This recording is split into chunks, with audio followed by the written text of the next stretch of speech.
ഓർമ്മയ്ക്കായി ഭാഗം 113. നരിക്കുന്നിൽ വീട്ടിലെ മൂത്ത മരുമകൾ എങ്ങനെയാകണമെന്ന് എനിക്കറിയാം. അപ്പോൾ ഞാൻ ഇറങ്ങുകയാണ്. ഒന്ന് നിന്നേ. അവൾ ഇറങ്ങാൻ പോയപ്പോൾ നാദ് വിളിച്ചു. നീയും ഇപ്പോൾ ചെയ്യുന്നത് അത് തന്നെയല്ലേ? വിവാഹം കഴിച്ച ആൽഫ്രഡ് സാമുവൽ നരിക്കുന്നിലിനെയും നീ ആഗ്രഹിക്കുന്നത് തെറ്റല്ലേ? അവൻ ചോദിച്ചു. അവരുടെ രണ്ടുപേരുടെയും പോര് കണ്ട് തലയ്ക്ക് കൈകൊടുത്ത് ഇരുന്നു പോയി സ്റ്റീഫൻ മാളിയേക്കൽ.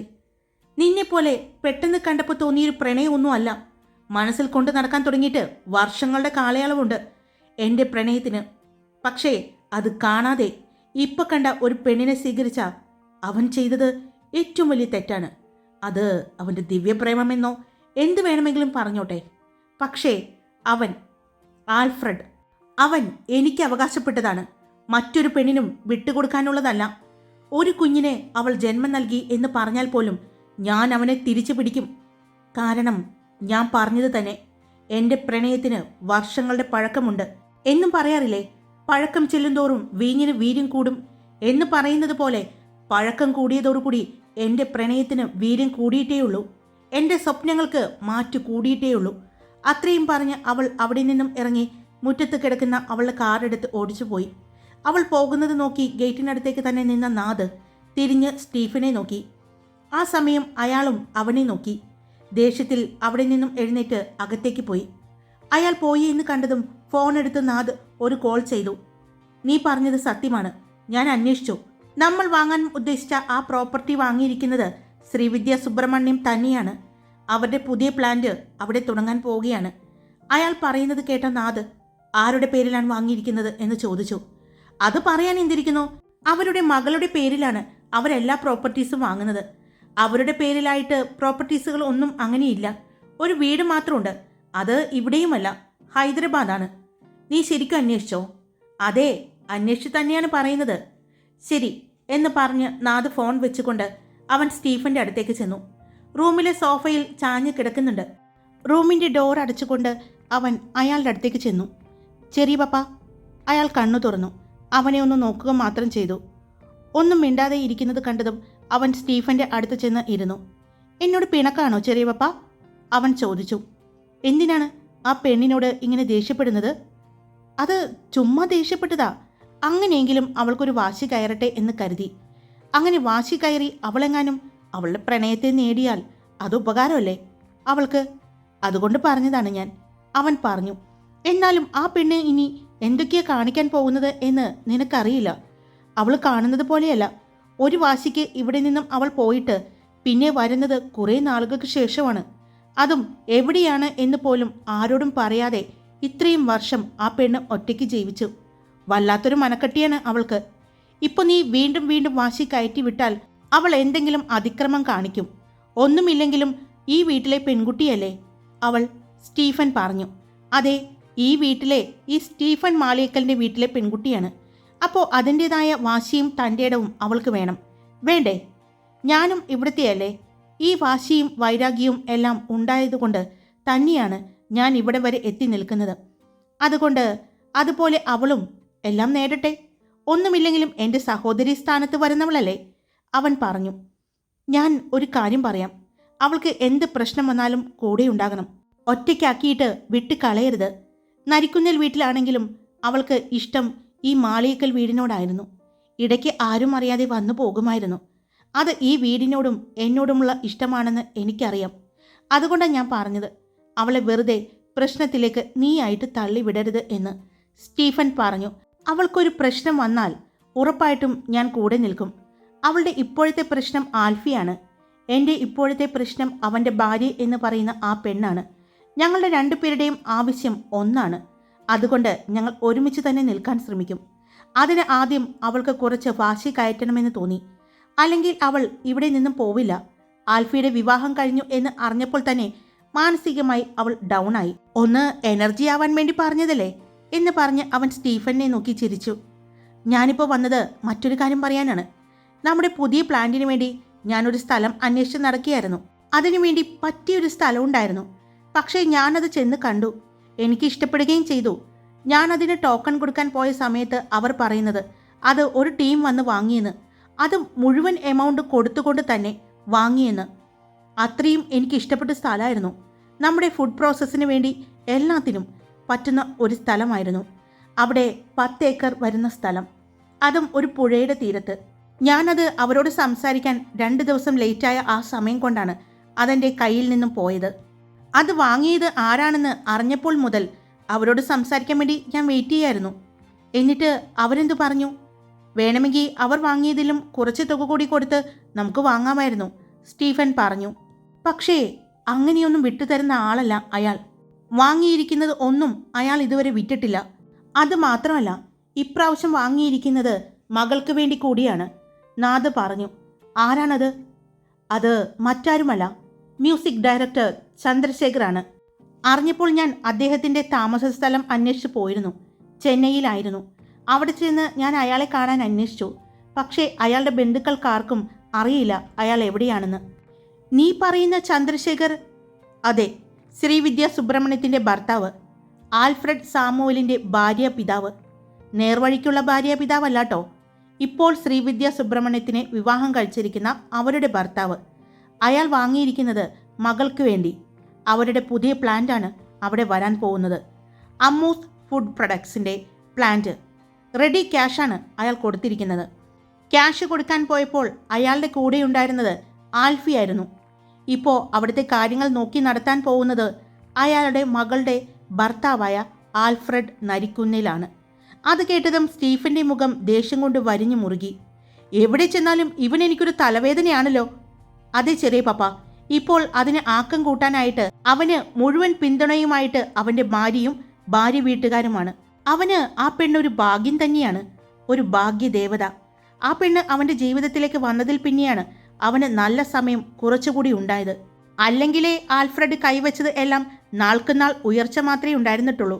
അതിനിടയിൽ കൂടിയാണ് അവൻ്റെ ഭാഗ്യം പോലെ ഈ അപർണ ജീവിതത്തിലേക്ക് കടന്നു വരുന്നത്. അങ്ങനെ വന്നപ്പോഴാണ് ആരും വിചാരിച്ചിട്ട് നടക്കാതിരുന്ന ആ അയ്യങ്കാർ മന അവൻ വാങ്ങിയത്. പിന്നെയാണ് അത് ഈ പെൺകുട്ടിയുടെ അമ്മയുടെ സ്വന്തം തറവാടാണ് എന്ന് അറിഞ്ഞത്. അവനത് അവർക്ക് കൊടുക്കുന്നതും. എന്നാൽ ശ്രീവിദ്യ സുബ്രഹ്മണ്യം അത് വെറുതെ വാങ്ങിയില്ല. അവൻ വാങ്ങിയ അതേ തുക അവന് തിരിച്ചു കൊടുത്തുകൊണ്ടാണ് വാങ്ങിയത്. ഇപ്പോൾ അതിനുശേഷമാണ് അവിടെയുള്ള ചുറ്റുമുള്ള എല്ലാ സ്ഥലങ്ങളും അവൻ വാങ്ങിയത്. ജയദേവ് മാണിക്ക് താൻ വാങ്ങാനിരുന്ന 8 ഏക്കർ വരുന്ന ഒരു തെങ്ങിൻ തോപ്പടക്കം ആൽഫി വാങ്ങി. ഇപ്പോൾ പ്രതീക്ഷിക്കാതെ അവൻ്റെ ജീവിതത്തിലേക്ക് ഒരു വലിയ ബിസിനസ് സാമ്രാജ്യം തന്നെ വന്നു. സ്വാഭാവികമായിട്ടും ഭാര്യയ്ക്കുള്ളത് ഭർത്താവിന് കൂടി അവകാശപ്പെട്ടതാണല്ലോ. അങ്ങനെ വരുമ്പോൾ അമ്മൂസ് ഫുഡ് എന്ന് പറയുന്ന ചെറിയ ബ്രാൻഡല്ല, ലോകമെമ്പാടും ഇപ്പോൾ വളർന്നുകൊണ്ടിരിക്കുന്ന ഒരു ബ്രാൻഡാണ്. നമ്മൾ ചെയ്യുന്നത് പോലെ ഒന്നുമല്ല. ഫുഡ് ഐറ്റംസിൽ യാതൊരുവിധ കോംപ്രമൈസും അവർ ചെയ്യുന്നില്ല. അതിനുവേണ്ടി ചെക്ക് ചെയ്യാൻ വേണ്ടി പ്രത്യേകം ആളുകളെ നിർത്തിയിട്ടുണ്ട്. അതാരാണെന്ന് പോലും അവിടെയുള്ള സ്റ്റാഫുകൾക്ക് അറിയില്ല. ഇപ്പോൾ ദേ പുതിയ പ്ലാന്റ് വരുന്നു. അതാണ് ഞാൻ പറയുന്നത്. ആൽഫിയുടെ ഭാഗ്യം ആ പെണ്ണാണ്. അവളെ എനിക്ക് കിട്ടണമെന്ന് ഞാൻ ആഗ്രഹിക്കുന്നത്. എന്താണ് തെറ്റ്? അവളിലൂടെ വരാൻ പോകുന്നത് ചെറിയ സ്വത്തുക്കളല്ല, കോടികളാണ്. അതിലൂടെ ഒരു സുന്ദരിയായ പെണ്ണ്. പിന്നെ കുറച്ചു മുമ്പ് അവൾ പറഞ്ഞതുപോലെ ആൽഫ്രഡിൻ്റെ ഒപ്പം അവൾ ജീവിക്കുന്നു എന്ന് പറയുമ്പോൾ നമുക്ക് ഊഹിക്കാമല്ലോ. അവനെപ്പോലെ ചോരയും നീരും ചുറുചുറുക്കുമുള്ള ഒരു പുരുഷൻ, അത്രയും സുന്ദരിയായ ഒരു പെണ്ണിനെ കയ്യിൽ കിട്ടിയാൽ അവർ തമ്മിൽ വിവാഹം കഴിക്കാതെ തന്നെ വേണമെങ്കിലും ഒരു ശാരീരിക ബന്ധമുണ്ടാകും. അപ്പോൾ സ്വന്തം ഭാര്യ ആയതുകൊണ്ട് അവർ തമ്മിൽ എല്ലാ റിലേഷനും ഉണ്ടാകുമെന്ന് അറിയാലോ. അതിനെ ഒന്ന് കണ്ണടച്ച് കളഞ്ഞാൽ പിന്നീട് ജീവിതത്തിൽ ഉണ്ടാകാൻ പോകുന്നതും ലഭിക്കാൻ പോകുന്നതും ഭാഗ്യം തന്നെയാണ്. അങ്ങനെ വിശ്വസിക്കാനാണ് എനിക്കിഷ്ടം. നാദ് പറഞ്ഞതും സ്റ്റീഫൻ അവനെ നോക്കി. നീ അപ്പോൾ ആ പെൺകുട്ടിയെക്കുറിച്ച് അന്വേഷിച്ചു? ഈ പറയുന്ന ചന്ദ്രശേഖരനെക്കുറിച്ചും ശ്രീവിദ്യയെക്കുറിച്ചും അവരുടെ മകൾ അപർണയെക്കുറിച്ചും ഞാൻ അന്വേഷിച്ചു. ഈ പെൺകുട്ടിക്ക് ഒരു പ്രത്യേക കഴിവാണ്. ഇവൾ എല്ലാ ബിസിനസ് മീറ്റിങ്ങുകളിലും ഇവൾ പങ്കെടുക്കും. എന്നാൽ ബിസിനസ്സിൻ്റെതായ യാതൊന്നും ഇവൾ പഠിച്ചിട്ടുമില്ല. തൃശ്ശൂരുള്ള ഒരു പ്രശസ്തമായ കോളേജിൽ അവൾ പഠിച്ചുകൊണ്ടിരിക്കുകയാണ് ഇപ്പോൾ. എന്നിട്ട് പോലും ബിസിനസ് കാര്യങ്ങൾ അവൾ ഭംഗിയായി നോക്കുന്നുണ്ട്. ഇന്ന് സിംഗപ്പൂരിൽ വെച്ച് ഒരു ബിസിനസ് മീറ്റിംഗ് നടക്കുന്നുണ്ടെങ്കിൽ തൊട്ടടുത്ത ദിവസം നടക്കുന്ന ബിസിനസ് മീറ്റിംഗ് ദുബായിലാണെങ്കിലും മറ്റേതെങ്കിലും രാജ്യത്താണെങ്കിൽ പോലും അവൾ അതിൽ പങ്കെടുക്കും. അത്ര സ്മാർട്ടായ ഒരു ബിസിനസ് വുമണാണ് അവൾ. അതും ബിസിനസ്സിനെ കുറിച്ച് യാതൊന്നും അറിയാതെ ഈ രംഗത്തേക്ക് വന്നിട്ട് ഇത്രയും ഷാർപ്പായി കൈകാര്യം ചെയ്യുന്ന ആളെ എല്ലാ ബിസിനസ്മാൻമാർക്കും ഒത്തിരി ഇഷ്ടമാണ്. പല വലിയ ബിസിനസ്മാൻമാരും അവരുടെ ആൺമക്കൾക്ക് വേണ്ടി അവളെ വിവാഹാലോചിച്ചിട്ടുമുണ്ട്. എന്നാൽ ആർക്കും അറിയില്ലായിരുന്നു ശ്രീവിദ്യ സുബ്രഹ്മണ്യത്തിൻ്റെ മകളാണെന്ന്. ഇപ്പോൾ ഇവിടെ വന്ന് താമസമാക്കിയതിൽ പിന്നെയാണ് ഇവിടെയുള്ള നമ്മൾക്ക് പോലും അവൾ ശ്രീവിദ്യ സുബ്രഹ്മണ്യത്തിൻ്റെ മകളാണ് എന്ന് അറിയാൻ സാധിച്ചത്. അതായത് ഇത്രയും വർഷം അവൾ ശ്രീവിദ്യ സുബ്രഹ്മണ്യം എന്ന സ്ത്രീയുടെ ഐഡൻറ്റിറ്റിയിൽ അല്ല ജീവിച്ചത്. അമ്മൂസ് ഫുഡ് പ്രൊഡക്ട്സിൻ്റെ ഐഡൻറ്റിറ്റിയും അവൾ കാണിച്ചിട്ടില്ല. ഒരു സാധാരണ പെൺകുട്ടി. അതുകൊണ്ട് തന്നെയാണ് ആരും അവളിലേക്ക് പെട്ടെന്ന് എത്തപ്പെടാഞ്ഞതും.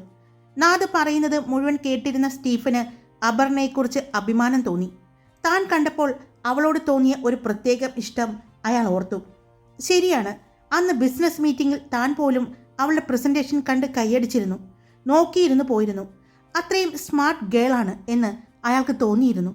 എന്താ നിന്റെ ഉദ്ദേശം? നീ എന്താ പ്ലാൻ ചെയ്യാൻ പോകുന്നത്?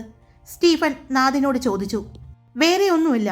ഇപ്പോൾ ഇവിടെ നിന്നും കൊമ്പും കുലുക്കി പോയില്ലേ ജാസ്മിൻ, അവളെ ഒന്ന് സഹായിക്കണം എന്ന് കരുതി. അവളുടെ പ്രണയത്തെ നേടിക്കൊടുത്തുകൊണ്ട് അവളെ സഹായിക്കുമ്പോൾ അതിലൂടെ കിട്ടാൻ പോകുന്നത് ആൽഫ്രഡിൻ്റെ ഭാഗ്യദേവതയാണെങ്കിൽ അതിനെ 2 കൈ നീട്ടി ഞാൻ സ്വീകരിക്കും. ഇതെല്ലാം നടക്കുമോ എന്ന് എനിക്കറിയില്ല. നീ കണ്ടെത്തിയതുപോലെ തന്നെ ആയിരിക്കാം. കാളിയാർമഠത്തിൽ അഗ്നിദേവും ഇതിനെക്കുറിച്ച് അന്വേഷിച്ച് കണ്ടെത്തിയിട്ടുണ്ടാവും. അതുകൊണ്ടായിരിക്കാം അവനും അവളെ വേണമെന്ന് വാശി പിടിക്കുന്നതും അവളുടെ പുറകെ നടക്കുന്നതും. അതുകൊണ്ട് ആൽഫ്രഡ് എന്ന ഒറ്റയാനെ മാത്രമല്ല, അഗ്നിദേവ് എന്ന അവനെയും ഭയപ്പെടേണ്ടി വരും. രണ്ടും ഒറ്റ ബുദ്ധിക്കാരാണ്. എപ്പോൾ എന്ത് അവർ പ്രവർത്തിക്കുമെന്നും അതിൻ്റെ വരും വരായികകൾ ഒന്നും അവർ നോക്കില്ല. അതുകൊണ്ട് സൂക്ഷിച്ചും കണ്ടും അവരുടെ മുന്നിൽ ചെന്ന് നിൽക്കണം. അതിന് ഞാനായിട്ടൊന്നും ചെയ്യില്ല. ഇന്ന് അഗ്നിദേവ് വെല്ലുവിളിച്ചില്ലേ അവനെ, ആൽഫ്രഡ് സാമുവലിനെ. അവൻ്റെ പെണ്ണിനെ അവൻ വിവാഹം കഴിക്കാൻ പോകുന്ന അന്ന് അവൻ സ്വന്തമാക്കിയിരിക്കും എന്ന്. അതുവരെ ഒന്ന് കാത്തിരിക്കാൻ തന്നെയാണ് എൻ്റെ തീരുമാനം. അന്ന് എന്താണ് സംഭവിക്കാൻ പോകുന്നത് എന്ന് കണ്ടറിയാം. അന്നത്തെ ദിവസം അവർ 2 പേരും ആ പെണ്ണിന് വേണ്ടി മത്സരിക്കുമ്പോൾ അതിൽ ഒരാൾ ജീവനോടെ ഉണ്ടാകില്ല. കാരണം ജീവനോടെ ഉണ്ടെങ്കിൽ അവർ 2 പേരും അവളെ വിട്ടുകൊടുക്കില്ല. അപ്പോൾ ഉറപ്പായിട്ടും അതിലൊരാൾക്ക് ജീവൻ നഷ്ടപ്പെടും. അതുതന്നെ അവസരമാക്കി അവളെ ഞാൻ കൊണ്ടുപോകും, നാദ് പറഞ്ഞു. അഗ്നിയാണെങ്കിലും ആൽഫ്രഡ് ആണെങ്കിലും 2 പേർക്കും എന്തു സംഭവിച്ചാലും എനിക്ക് പ്രശ്നമില്ല. എൻ്റെ പ്രശ്നം അവർ 2 പേരും ഒരുപോലെ സ്നേഹിക്കുന്ന അവളാണ്, അപർണ എന്ന നിധി, നാദ് പറഞ്ഞുകൊണ്ട് അവിടെ നിന്നും എഴുന്നേറ്റു. എൻ്റെ കൂടെ ചെറിയ പപ്പ നിന്നാൽ മതി. നമ്മുടെ ബിസിനസ് ഇനിയും ഉയരങ്ങളിലേക്കെത്തും. ചിലപ്പോൾ അമ്മൂസ് ഫുഡ് പ്രൊഡക്ട്സ് ആയിട്ട് നമുക്ക് ഒരു ബന്ധം സ്ഥാപിക്കാൻ പറ്റും. അതുകൊണ്ട് എതിര് കൂടാതെ എൻ്റെ കൂടെ നിൽക്കണം, നാദ് സ്റ്റീഫൻ്റെ കയ്യിൽ പിടിച്ചുകൊണ്ട് പറഞ്ഞതും ഞാനുണ്ടാകും നിൻ്റെ കൂടെ. പക്ഷെ ഞാൻ പറഞ്ഞില്ലേ, സൂക്ഷിക്കണം അവരെ 2 പേരെയും. സ്റ്റീഫൻ പറഞ്ഞതും അല്ല, പപ്പയ്ക്ക് തെറ്റി. 3 പേരെ. 3 പേർ? അതെ, 3 പേർ. അഗ്നിദേവും ആൽഫ്രഡിനെയും മാത്രമല്ല നമ്മൾ എതിരിടേണ്ടി വരുന്നത് ചന്ദ്രശേഖർ എന്ന മ്യൂസിക് ഡയറക്ടറെ കൂടിയാണ്. നമ്മളെല്ലാം കാണുന്നത് പോലെ ഒരു സാധാരണ ആളല്ല ഈ പറയുന്ന ചന്ദ്രശേഖർ. മനസ്സിൽ തോന്നിയ പ്രണയം ശ്രീവിദ്യയോട് പറയാതെ ഇത്രയും വർഷം കാത്തിരുന്നതാണ് അയാൾ. ശ്രീവിദ്യ ആ പെൺകുട്ടിക്ക് ജന്മം നൽകിയ അന്നു മുതൽ ചന്ദ്രശേഖർ അവളെ സ്വന്തം മകളായിട്ടാണ് കാണുന്നത്. ഇപ്പോഴും ഈ നിമിഷം വരെ അയാൾക്കുള്ള എല്ലാ സ്വത്തുക്കളും ആ മകളുടെ പേരിലാണ് അയാൾ എഴുതി വച്ചിരിക്കുന്നത്. ശ്രീവിദ്യയും അതുപോലെ തന്നെയാണ് ചെയ്തിരിക്കുന്നത്.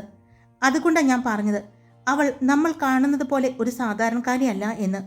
പണത്തിൻ്റെ അഹങ്കാരമോ അധികാരമോ ഒന്നും ആരുടെ മുന്നിലും അവൾ കാണിക്കാറില്ല. പക്ഷേ ഇവിടെ നിന്നും പോയ നമ്മുടെ ജാസ്മിനെ പോലെയുള്ളവർ ആയിരുന്നെങ്കിൽ എന്തായിരിക്കും സംഭവിക്കാൻ പോകുന്നത്? അവർ നിലത്തെങ്ങാനോ ആയിരിക്കുമോ? അതാണ് അവളും മറ്റുള്ള പെൺകുട്ടികളും തമ്മിൽ ഞാൻ കമ്പയർ ചെയ്തിട്ട് എനിക്ക് തോന്നിയ ഒരു വ്യത്യാസം. അവളോട് എനിക്ക് തോന്നിയ ഒരു ഇഷ്ടവും, നാദ് പറഞ്ഞു. താൻ ആൽഫ്രഡിനെ മാത്രം ലക്ഷ്യം വെച്ചപ്പോൾ ഇവൻ അവൻ്റെ പെണ്ണിനെയാണ് ലക്ഷ്യം വെച്ചത്. പക്ഷേ ആൽഫ്രഡ് ഒന്നുമല്ല അവൾക്ക് മുന്നിൽ എന്ന് ആ സമയം സ്റ്റീഫന് തോന്നി. തൻ്റെ നാദിന് തെറ്റ് പറ്റിയിട്ടില്ല എന്ന് അയാൾക്ക് തോന്നി. മോനെ, പെട്ടെന്ന് എന്ത് ഓർത്തതുപോലെ ഇവിടെ മറ്റൊരു ശത്രു കൂടിയുണ്ട്, പതുങ്ങിയിരിക്കുന്ന ഒരു ശത്രു. ആരാണ്? നാദ് ചോദിച്ചു. അവളുടെ ശരിക്കുമുള്ള അച്ഛനില്ലേ, അവൾക്ക് ജന്മം നൽകിയ ഒരു മനുഷ്യൻ, നകുൽ മാണിക്കത്താൻ. അതായത് മാണിക്കത്താൻ വീട്ടിലെ ജയദേവ് മാണിക്കത്താൻ്റെ മകൻ നകുൽ മാണിക്കത്താൻ. അതിൽ നകുൽ മാണിക്കത്താനെയല്ല പേടിക്കേണ്ടത്, അയാളുടെ അച്ഛൻ ജയദേവ് മാണിക്കത്താൻ. അയാളെയാണ് പേടിക്കേണ്ടത്. എന്നോട് കൊച്ചുമകളെ വേണമെന്ന് ആവശ്യപ്പെട്ട് എൻ്റെ അടുത്തേക്ക് വന്നത് ജയദേവ് മാണിക്കത്താനാണ്. അയാൾ എന്നോട് ആവശ്യപ്പെട്ടത് അയാളുടെ കൊച്ചുമകളെ അയാൾക്ക് വേണമെന്നാണ്. അയാളുടെ മറ്റൊരു കൊച്ചുമകനെ കൊണ്ട് വിവാഹം കഴിപ്പിക്കാൻ. എൻ്റെ അറിവ് ശരിയാണെങ്കിൽ അയാൾ ആ പെൺകൊച്ചിനെ ആഗ്രഹിക്കുന്നത് ആ അയ്യങ്കാർ മന എന്ന് പറയുന്ന ആ സ്വത്ത് ആഗ്രഹിച്ചിട്ടാണ്. പക്ഷേ ആ മണ്ടൻ അറിയില്ലല്ലോ ഇത്രയും അധികം ആസ്തി ആ പെൺകുട്ടിക്ക് ഉണ്ടെന്ന്. അതെങ്ങനെ അറിഞ്ഞ നകുൽ മാണിക്കത്താനെ കളത്തിലേക്ക് ഇറക്കും. ഇതെല്ലാം മുൻകൂട്ടി കണ്ടുകൊണ്ടായിരിക്കാം ഒരു പക്ഷേ ആൽഫിയുമായിട്ട് ആ പെൺകുട്ടിയുടെ വിവാഹം നടത്തിയത്. അപ്പോൾ ഇതിനിടയിൽ അങ്ങനെ ഒരാൾ കൂടിയുണ്ടോ? അതിനിടയിൽ മറ്റൊരു കാര്യം കൂടിയുണ്ട്. ഈ ജയദേവ് മാണിക്കത്താൻ്റെ വീട്ടിലാണ് ഇപ്പോൾ അഗ്നിദേവ് നിൽക്കുന്നത്. എന്താ എന്താ ചെറിയ പപ്പ പറയുന്നത്? ഹായ്, എല്ലാവരും സുഖമായിട്ടിരിക്കുന്നോ? ഞാൻ സുഖമായിട്ടിരിക്കുന്നു. അല്പം ലേറ്റാണേ. എന്തായാലും സ്റ്റോറി ഇട്ടിട്ടുണ്ട്. എല്ലാവരും കേട്ടിട്ട് അഭിപ്രായങ്ങൾ പറയണേ. ഇഷ്ടപ്പെട്ടാൽ ലൈക്ക് ചെയ്യുക, ഹൈപ്പ് ചെയ്യുക, നിങ്ങളുടെ അഭിപ്രായങ്ങൾ കമൻറ്റ് ചെയ്യുക. പിന്നെ സബ്സ്ക്രൈബ് ചെയ്യാതെ കേൾക്കുന്നവരുണ്ടെങ്കിൽ സബ്സ്ക്രൈബ് ചെയ്ത് ഒന്ന് സപ്പോർട്ട് ചെയ്തോളൂന്നേ. Love you all. It's me Karthika.